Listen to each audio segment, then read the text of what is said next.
जी अस्सलाम वालेकुम। मेरा नाम डॉक्टर आसिम मुनीर अलवी है और मैं जनूबी पंजाब में बख्तावर अमीन मेडिकल एंड डेंटल कॉलेज में कंसल्टेंट शुगर और हार्मोन्स के स्पेशलिस्ट के तौर पे काम कर रहा हूँ। मेरी आज की इस वीडियो का मकसद आप लोगों को मोटापे के बारे में आगाही देना है। एक अंदाजे के मुताबिक मोटापे से तकरीबन 60 किस्म की बीमारियां जन्म लेती हैं और तकरीबन 13 किस्म के कैंसर जो हैं उसका रिस्क बढ़ जाता है। जो बीमारियां जो मोटापे से जन्म लेती हैं उसमें जो सर फहरिस्त बीमारियां हैं उसमें शुगर है, ब्लड प्रेशर है, कोलेस्ट्रॉल का मसला है, इसके अलावा दिल का मसला है, जिगर पे चर्बी का मसला है, मैदे में तेज़ाबियत और सीने में जलन का मसला है, पित्ते में पथरी का मसला है। इसके अलावा जोड़ों का दर्दों का मसला है, ख़ास तौर पे जो घुटने के जोड़ होते हैं उसमें दर्दों का मसला हो जाता है। इसके अलावा जो है पाँव पे सोजन हो सकती है, खून की जो टांगों की रगें हैं जो उससे फूल सकती हैं जिसको हम वेरिकोज वेन कहते हैं वो हो सकता है। इसके अलावा खून की रगों में जो है खून जम सकता है और वो जमा हुआ खून टूट के फेफड़े की तरफ जा सकता है जो कि जानलेवा साबित हो सकता है। इससे जो है खराटों की बीमारी जो है ना होती है जिसको हम ऑब्स्ट्रक्टिव स्लीप एपनिया कहते हैं, जिसमें इंसान को जो है रात को सोने में तंगी होती है, खराटे आते हैं।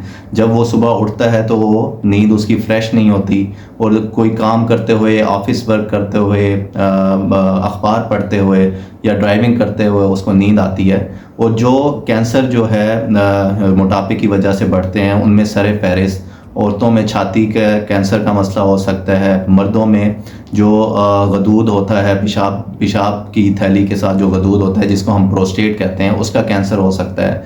इसके अलावा जो है आंत का कैंसर हो सकता है, गुर्दे का कैंसर हो सकता है। तो ये सारी बीमारियां जो है मोटापे की वजह से हो सकती हैं। और इसके अलावा जो इसकी मोटापे की सबसे बड़ी वजह है वो जो है हमारा लाइफस्टाइल है, जो हमारा खाने पीने का स्टाइल है।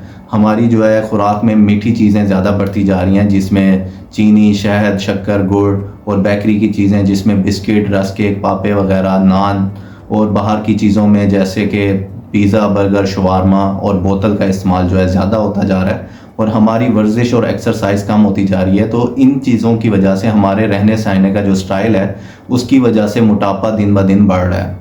तो मोटापे की तशख़ीस कैसे की जा सकती है? मोटापे की तशख़ीस ऐसे की जा सकती है कि कद के हिसाब से एक वज़न चेक करते हैं जिसको हम BMI कहते हैं, जो कि नॉर्मल एशियन पॉपुलेशन में 23 तक होना चाहिए। और दूसरा जो मोटापे को चेक करने का तरीका होता है, एक गर्दन का साइज़ लिया जाता है जिसमें अगर औरतों में गर्दन का साइज़ 15 इंच से ज़्यादा हो रहा है और मर्दों में अगर 17 इंच से ज़्यादा हो रहा है तो ये मोटापा भी काज करता है। और दो पहले मैंने आपको बताया है कि खराटों की बीमारी जिसको ऑब्स्ट्रक्टिव स्लीप एपनिया कहते हैं वो भी हो सकती है। और इसके अलावा जो कमर का साइज़ है, औरतों में अगर 31 इंच से ज़्यादा हो रहा है और मर्दों में अगर 35 इंच से ज़्यादा हो रहा है, ये मैं एशियन पॉपुलेशंस की बात कर रहा हूँ, तो ये जो है मोटापे की तरफ है। अगर आपको ये बीमारियां, मोटापे से जुड़ी बीमारियां हो रही हैं या जो चीज़ें मैंने बताई हैं ये हो रही हैं, तो आपने फ़ौरन अपने करीबी किसी एंडोक्रिनोलॉजिस्ट को या करीबी जो मोटापे को डील करते हैं डॉक्टर्स उसको दिखाएं। अब मोटापे के इलाज में सबसे पहले तो जिन वजूहात की वजह से मोटापा हो रहा है हमें अपना खुराक का ख्याल करना पड़ेगा, ठीक है। इसके अलावा एक्सरसाइज करनी पड़ेगी और अब तो बहुत अच्छी दवाइयाँ आ गई हैं मोटापे को कंट्रोल करने के लिए, जैसे इंसुलिन की तरह एक इंजेक्शन लगता है हफ्ते में 1 दफ़ा, तो उससे भी मोटापा अच्छा कंट्रोल होता है। और बाकी जो है एक सर्जरी भी होती है जिसमें मैदे को काट के जो है छोटा कर दिया जाता है जिसको बैरेटिक सर्जरी कहते हैं, उससे भी मोटापा और उससे जुड़ी बीमारियां जो है वो कम होती हैं।